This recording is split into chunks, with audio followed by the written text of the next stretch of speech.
Good day, ma'am, and good day, everyone.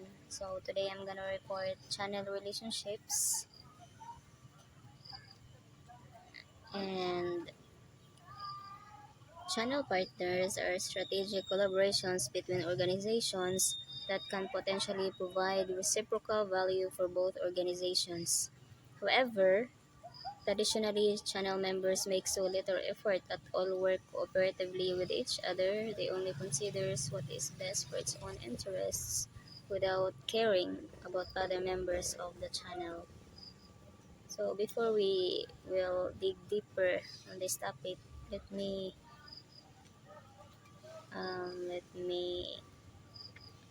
discuss to you what is channel partners. Kaning channel partners, muna sila ang mga involved sa company or sa business. Example ra ni kaning mga manufacturers, mga suppliers, resellers, retailers, mga distributors, muna sila mga channel partners or channel members.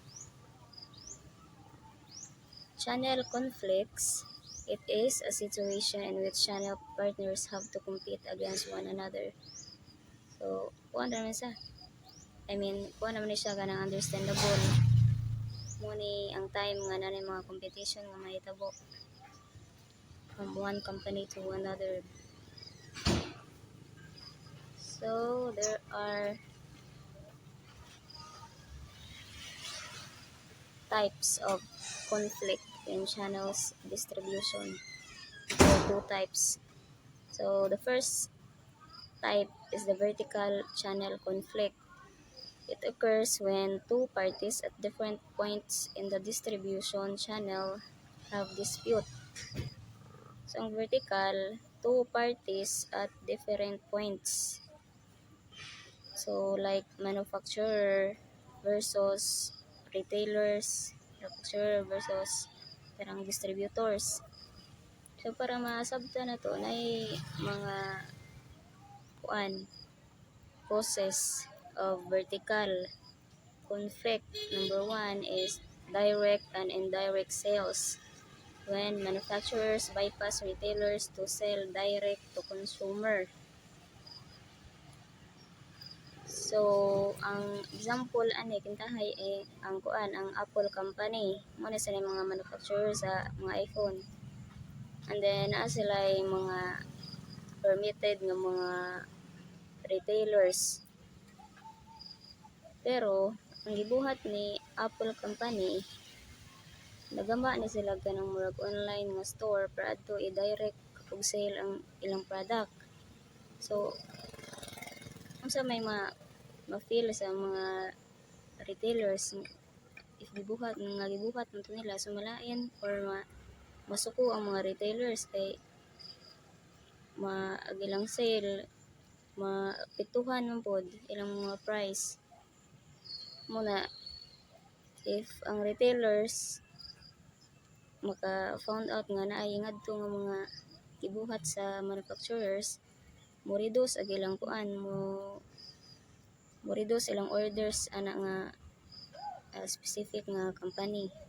So mapituhan pud ang sales sa manufacturers or mo reduce or mo decrease ang profit margin. Kani pong oversaturation.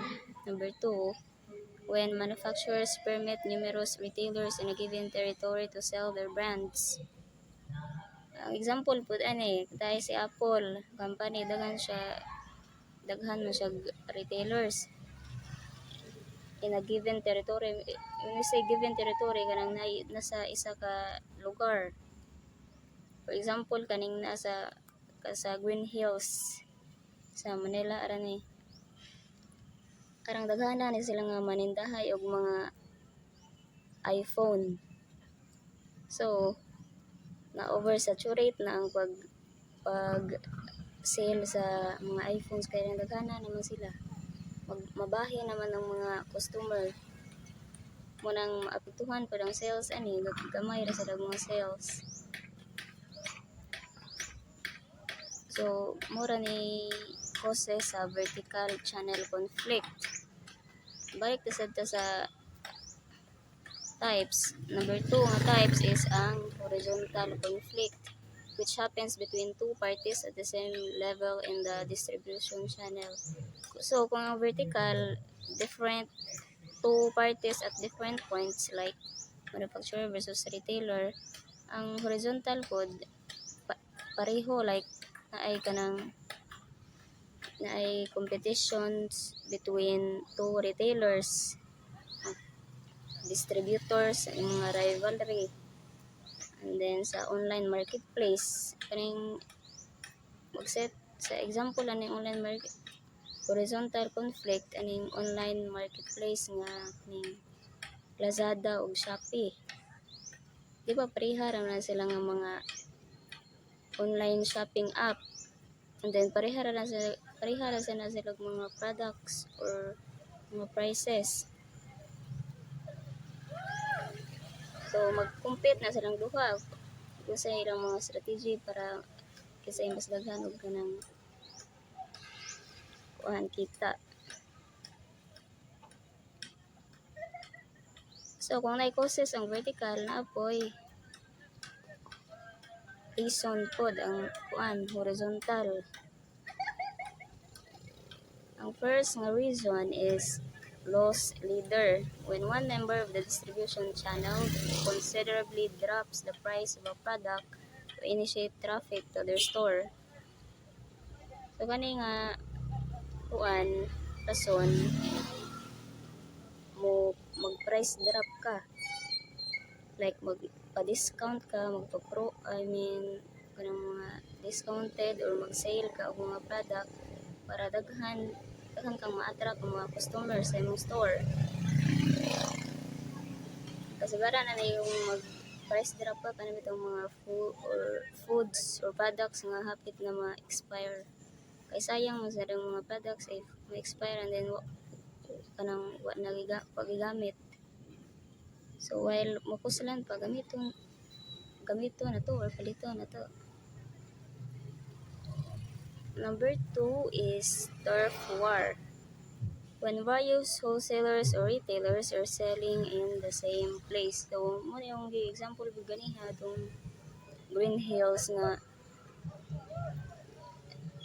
isa ra ka lugar pero arang naghanap mga nanindahay, mga retailers. Wala to nga maapektuhan ang ilang mga sales o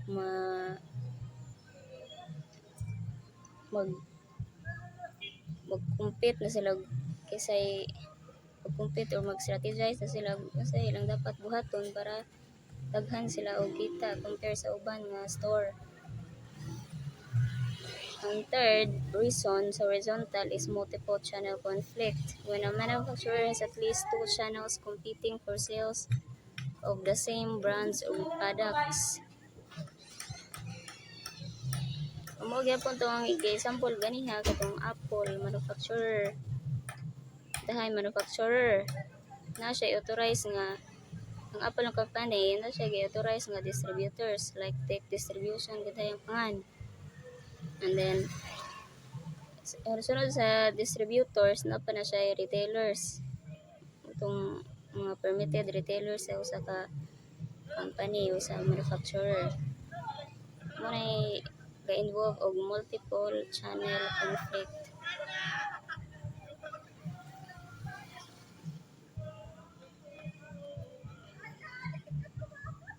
So, ara na putas channel or leadership.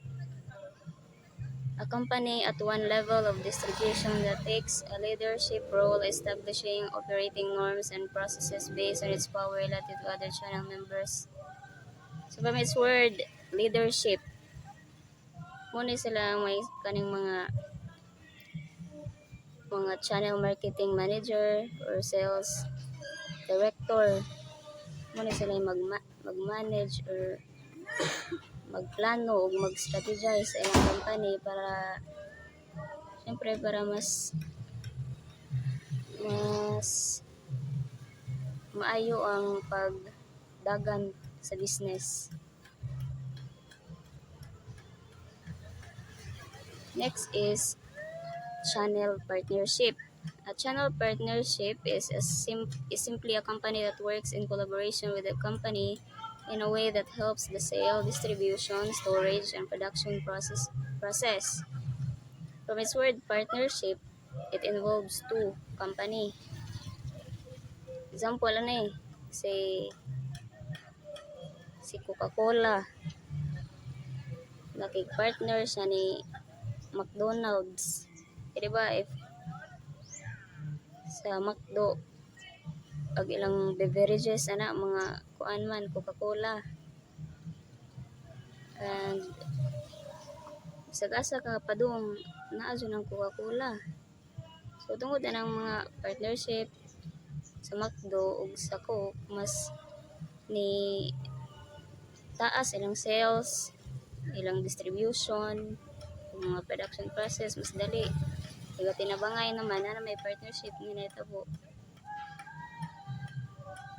The value of chain, it is a process of product or service from preliminary sourcing of raw materials to delivering customer support for current customers.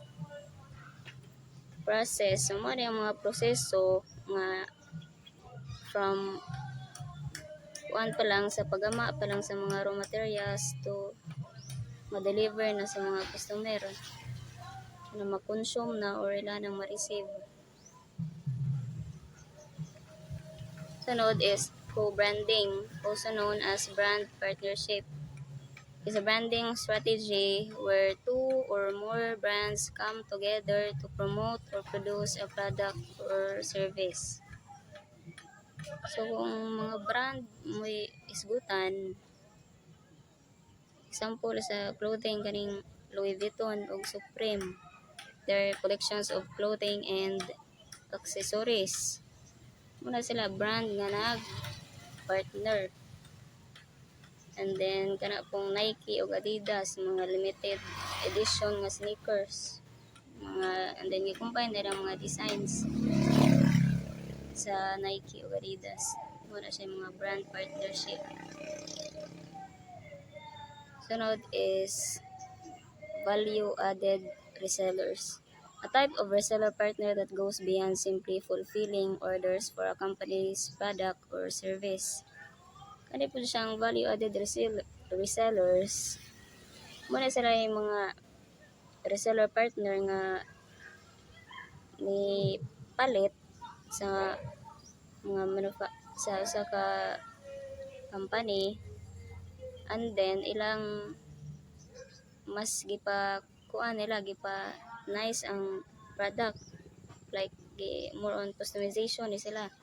For example, nagpagama kag bahay and then gusto ka ang mga furniture is customize sila sa kanang gusto ni mga design. Tay kanang sofa, diba mostly ang mga design sa sofa isa ra mo nakatawo makalingkod. Pero gusto nimo sa isa ka sofa masuod ng mga tibuok pamilya, so mo nang ipa customize na nimo padak-an.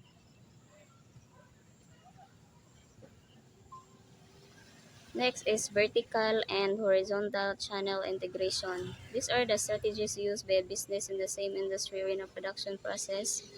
A vertical integration involves acquisition of business operations within the same production vertical, while horizontal integration is when a company takes over another that operates at the same level of the value chain in an industry. A vertical integration kuno involves acquisition of business operations within the same production vertical.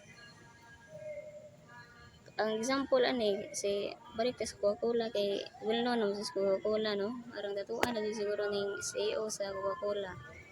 Pero si Quincy man siguro to kaligo. Pero dito ang naibuan, and then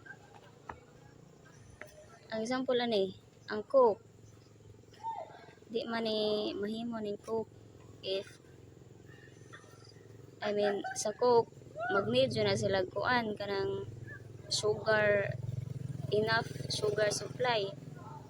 So para makalis ang Coca-Cola, instead of kanang mangita sila mga suppliers, ang gamit na nila nga sugar supply is kana mga sugar cane, so kanang tubo ba na, tubo may rang term ana namo, kanang murag stem ra ba siya, and then panitan nila ni mo yung nakit-kiton na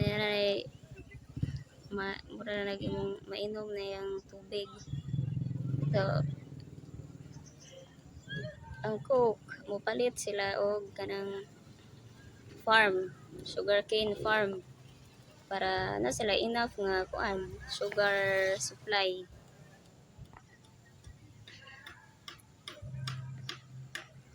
Sunod kaning horizontal integration. Sa horizontal integration pod, ang example ani sa horizontal integration kay kanang isa ka company nga iyang gion ang uban nga mga kuan company. Kaning dahay example gani si San Miguel Corporation. Kani San Miguel Corporation daghan ni siya gion nga mga production pud sa beer, like kaning Asia Brewery 1981, 1982 kadung Lone Star Brewery ug kaning San Miguel. Mo ang mga gipang-on nga mga company para mas well-known, para mas ma-well-known ang brand, or ang mas well-known ang ilang company nga San Miguel Corporation. So kay corporation naman sila, daghan na din silang na-involve. May mga CEO, chairman, Pinoy ra pud ang CEO ug chairman aning kuan San Miguel Corporation.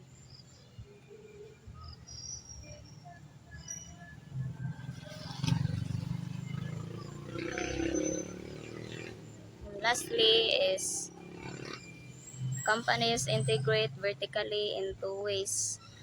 Number one is forward integration. It occurs when a company decides to take control of the post-production process. Number two, backward integration. It occurs when a company decides to buy another company that makes an input product for the acquiring company's product. So ang kalahian sa forward integration o backward integration, ang example na gitahay si manufacturer ang tunga manufacturer between the suppliers and the retailers. So kay gitahay si Coca-Cola mo na yung manufacturer, no, or si Apple, ari sa putas balik tas Apple nga company. So nana sila suppliers nga mga chip, kanang chip mo man ay gamit mo man ay ilang need para ilang improve ang usa ka iPhone. Sa una mo naras iPhone 4 o iPhone 6, pero karon nanay iPhone 16 Pro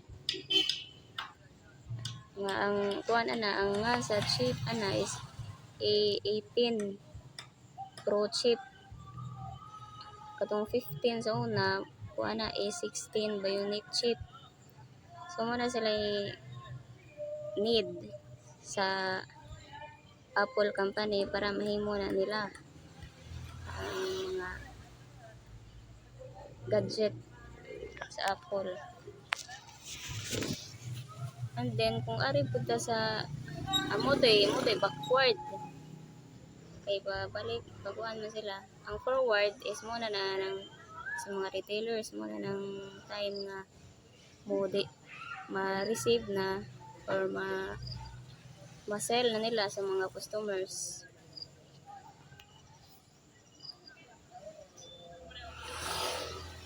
Maura na siguro to. So that would be all, ma'am. Thank you and